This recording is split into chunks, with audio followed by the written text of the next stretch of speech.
কি এমন করলো খুশি যাতে ওকে মুখ লোকাতে হলো? জানতে হলে তো পুরো ভিডিওটা দেখতে হবে। দিনটা ছিল নবমীর দিন। সকালবেলা এই যে সবাই মিলে আমরা ছিলাম সেদিন ৫ জন, সবচেয়ে কম মেম্বার লাস্ট দিন। তো যাই হোক রেডি হয়ে মেট্রো করে একদম সোজা চলে আসি আমরা টালার দিকে। টালা বারোয়ারির এই ঠাকুরটা দেখি। এখানে ভোগ দিচ্ছিল, ভোগটা ছিল অসাধারণ। সেখানে আমরা ভোগ খেয়ে আবার চলে যাই টালা প্রত্যয়ের দিকে ঠাকুর দেখতে। তো ঢুকে পড়ি টালা প্রত্যয়। আগের বছরের থেকে এই বছর আমার টালা প্রত্যয়ের ঠাকুরটা খুব ভালো লেগেছে। মায়ের মূর্তিটা এত অসাধারণ, কি বিশাল, আমার দারুণ লেগেছে।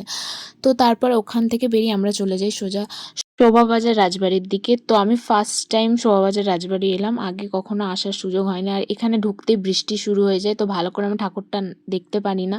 তো ওখান থেকে বেরিয়ে আমরা আবার চলে আসি জগৎ মুখার্জি পার্ক, যেটা তো অসাধারণ ছিল। এখানে মায়ের প্রতিমাটা আমার সত্যিই খুবই ভালো লেগেছে, দারুণ লাগছিল, অনেকক্ষণ দাঁড়িয়ে দেখছিলাম। তারপরে ওখান থেকে বেরিয়ে আমরা সোজা চলে আসি বাগবাজারের দিকে। বাগবাজারের মায়ের প্রতিমাটাও সত্যিই খুব দারুণ করে। তারপরে আমাদের খুব খিদে পেয়ে যায়, অনেকটা বেলা হয়ে গেছিলো। তো অনেক খোঁজাখুঁজির পর একটা জায়গা পাই খাওয়ার, তো অর্ডার দিয়ে দিই। আমাদের সেদিন ছিল খাবারে ফ্রাইড রাইস, মোগলাই, ধোসা আর ছিল এই হান্ডি চিকেনটা।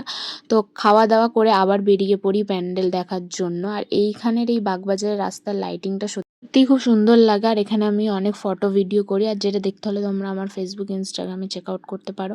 তারপর আমরা চলে এসেছি কুমোরটুলি সার্বজনীন। এখানে বাটুল দি গেটের থিম করেছিল, যেটা সুন্দর ছিল। আর ঠাকুরটার তো খুবই সুন্দর ছিল। তারপর আমরা চলে যাই আহিরিতলার দিকে।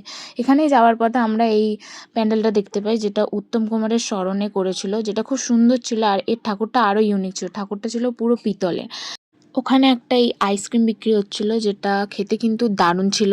তারপর আমরা প্রচুর হেঁটে হেঁটে রাস্তা খুঁজতে খুঁজতে এই যে আমি হাতে ম্যাপ নিয়ে দেখতে দেখতে আমরা চলে যাই আহিরিতলার দিকে। ফার্স্ট টাইম আমি আহিরিতলার এদিকেও এলাম। এটা ছিল আহিরিতলা যুবকবৃন্দ, যেটার প্যান্ডেলটা পুরো অন্যরকম একটা প্যান্ডেল। আর মায়ের মূর্তিগুলো এই যে নিচে যেগুলো বসানো, সেটা তো অপূর্ব ছিল। তারপর আমরা চলে যাই পুরো আহিরিতলার দিকে।